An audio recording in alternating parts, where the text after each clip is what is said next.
Tonight, 2 more people are coming forward with complaints against a local matchmaking service. Some singles are paying as much as $5,000 in the hopes of finding love. They say they aren't getting the dates and the matches that they believe they were promised. Chief investigative reporter Eric Ross has their stories and the response from the company's owner.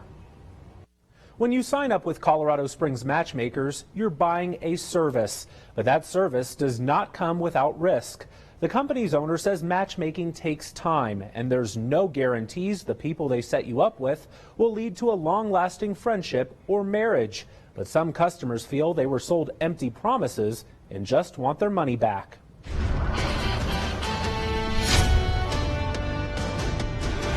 All 3 of these people say they were convinced Colorado Springs Matchmakers would help spice up their love life by pairing them with other compatible singles. Debbie, who asked us not to use her last name, says she paid $2,500. She gave me a discounted price and said that the members that belong to Colorado Springs Matchmakers you won't find on any of the web dating sites. Michael Donnelly forked over nearly $5,000. They promised, from their ad, basically a good match. I mean, you're not having to deal with crazies. Christine Hembry paid nearly $4,000. She was real encouraging that their company had ample supply of men in my category of desire. People my age, my income, my education. But after signing up, they started to question the matchmaking service, pointing out their first dates appeared to be with random people they didn't have much in common with. I made that very clear with them that I wanted someone tall, a little rough around the edges, good health, somebody that would like to get out and walk, maybe hike, raft, things like that. And I said, but if I could pick someone to wear what they look like, Chris Christopherson. I made that real clear. Debbie says her first match was with a retired police officer, but claims the company failed to disclose some important information about him. He became injured on the job, and now he was receiving disability, and that he had just finished having his second spinal cord surgery, and that he wouldn't even be able to meet with me for a couple months because he had, the surgery, he couldn't drive or sit up yet. How many dates were you promised? 5. And how many dates did you actually go on? Well, this first one, they said that they would not count that against me. I never met him. It was just over the phone. They said that because of his physical health, they would start all over again. She says the second match was the final straw. That second person that I met with that I didn't really want to, he showed up with a pair of super tight black sweatpants and a black shirt tucked in, and it was stained all down the front. He looked like he hadn't bathed or washed his hair in at least a month, and it was just a disaster. When's the last time you had a successful referral? Never. It's just been awful.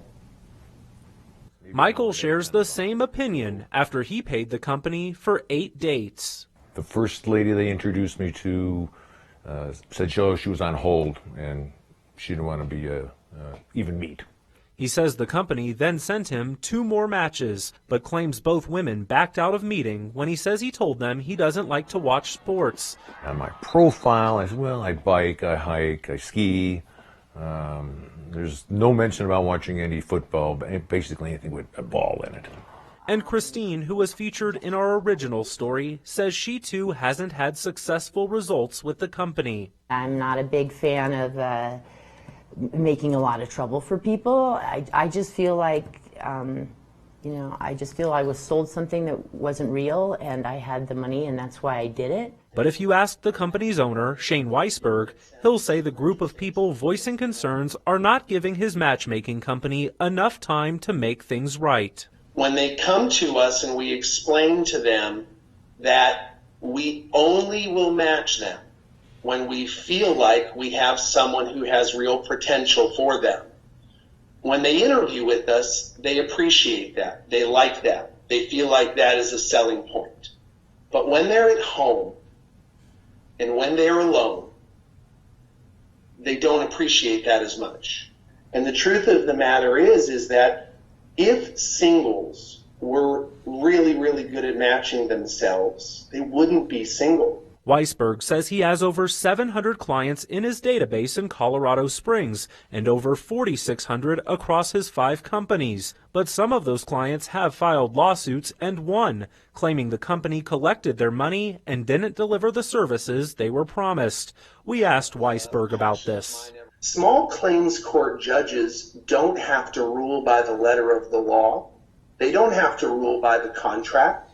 I've been to small claims court a handful of times. Small claims court judges rule based on the emotion in the courtroom. So when a damsel in distress or a guy who is emotional goes in front of a judge versus a matchmaker, sometimes small claims court judges buy into the emotions of the story. We tell our clients that matchmaking takes time. Which is why Weisberg does not put a set time frame in his contracts for how quickly he'll be able to deliver dates.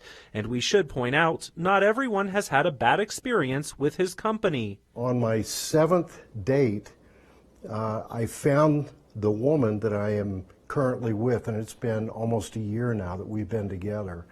And in fact, we're getting married next year. Brad Lepla admits the first couple of dates didn't work out, but decided to give the company more time. They were listening to me, and they were really narrowing the search to fit the parameters that I had set.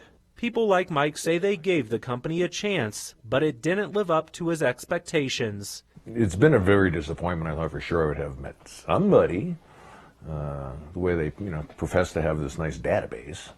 In a perfect world, I'd like to be refunded 100%. I want to be made whole again. I did not get what I signed up for and what I, was promised and expected and anticipated. Weisberg, who lives in Texas, stands by his company's business model and says his contracts are crystal clear with no refunds. He adds his company conducts criminal background checks on all of its clients and verifies their marital status. Bottom line, before writing a check to any company rendering services, read the contract in its entirety. If there's something you just don't understand, it never hurts to have a second set of eyes look at it.